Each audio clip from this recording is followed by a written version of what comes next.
Hey, welcome back. So today I am going to be taking this blank little stocking and painting poinsettias on it with the airbrush. So I'll show you a little bit about that. I don't even know where I got these from, but they're real cute. I've had them forever. So I'm glad I hung on to them because now I have a project for you. All right, so I have my materials laid out.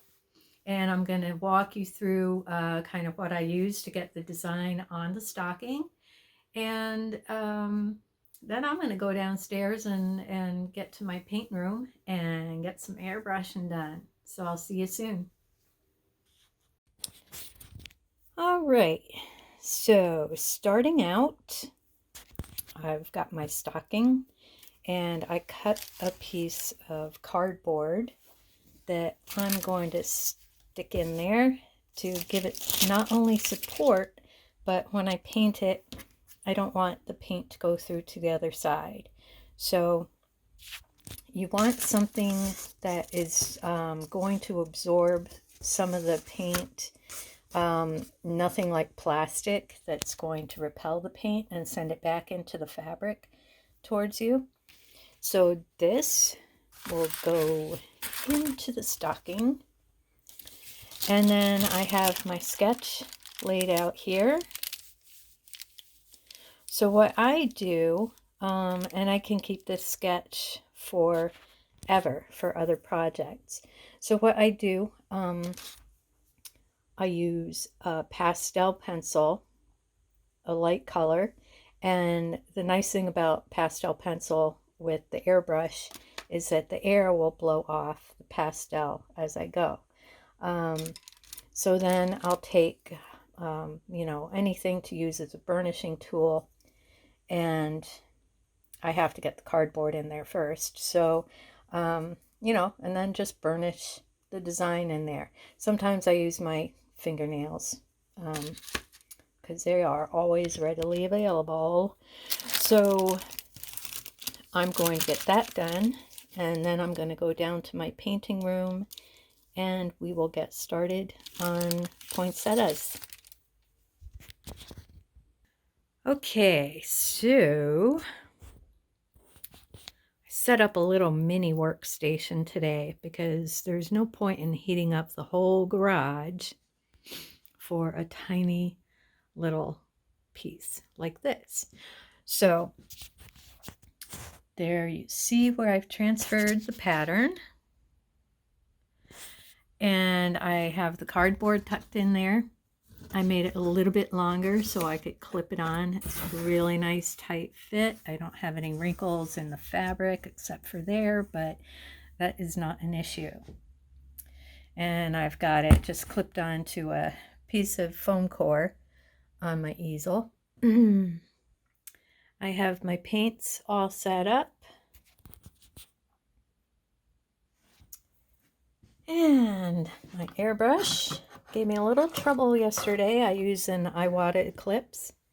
It got kind of clogged up yesterday, so I gave it a nice overnight soak in alcohol to break down the paint. I use acrylic paint, and hopefully that settled the problem.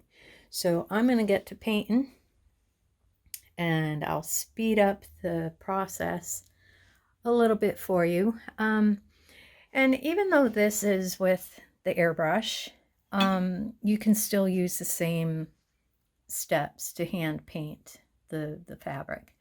For me, if I was to hand paint, I would probably do it in layers and not try to get, all the color in one shot, like maybe you would on a canvas. For me, with airbrushing, I start with lighter colors and then go darker, and then, go back and forth wherever it's needed. So let's get to work.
All right, thanks for joining me.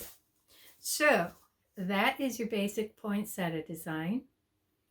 I'm going to pull the cardboard out right now.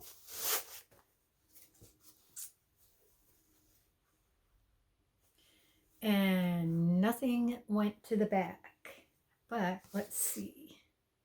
Not too much went on the cardboard either. That's cool because I felt like this was a really thin fabric and it might bleed, but it didn't. It did good. So what I'm going to do with this, I had doing the demonstration videos with the airbrush is really hard for me because I work vertically. So I've got a camera, my phone, in between me and my painting, and you have to be a dang contortionist to be able to maneuver all of that. And I can't see that well without my cheaters and I usually work like real close to the surface. So it's a challenge for me. So what I'm going to do with this, I'm going to go back in with all that, without all that distraction, and I'm going to tighten up the detail a little bit. I left enough room up at the top in case a name goes on there at some point. And I think also what I might do in the background is to do a watercolor effect with the airbrush. And that's really cool. So that's something I'll show you later on. Otherwise, for now, it's going to sit, it's going to rest, it's going to dry. And I'm going to take a heat press and flatten down the fibers of the cloth, because when you're airbrushing, it's not like a paintbrush where you're putting a heavier layer of paint onto the surface. With the airbrush, you're kind of blowing the fibers up and around, and it's nice because, I mean, this is already dry, but it's nice because there's no stiffness to it. So I am going to, another day, probably embellish it a little bit. I put a really nice, iridescent gold in there, which you probably won't pick up on the camera, but it's got like a nice little shine to it. I'm going to deepen some details and highlight some others. But anyway, that is the gist of it. So thank you very much for joining me, and I will talk to you soon. Have a great holiday. Be well. You coming by, and I hope you enjoyed. I will see you again very soon. Next week, I'm closing out the year with my final artist talk. Looking forward and wait a minute. Looking forward and moving backward? No. No, we don't want to go backward this year. Hell no. Moving forward. Looking back. What'd I just say? I'm confused. All right. Am I moving forward? Yes. We can look back, but we sure as hell don't want to move back this year. That's for sure. Me and the painting. So I have to lean back, make sure my schnoz doesn't get in the frame or like some wild hair like floating around in there. So it's really hard to work that way because I like to work really close to my canvas. And I can't do that while I'm filming.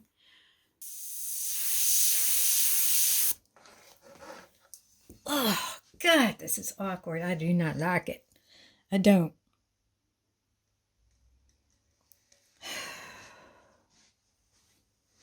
Will my nose get in there? Where's my nose?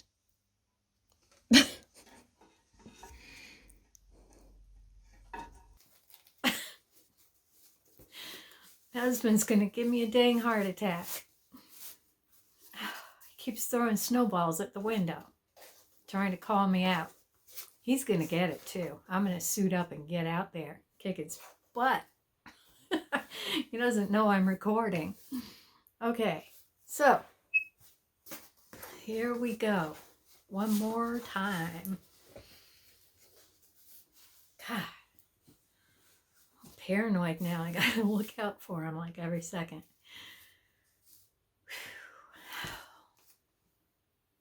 Shake it off.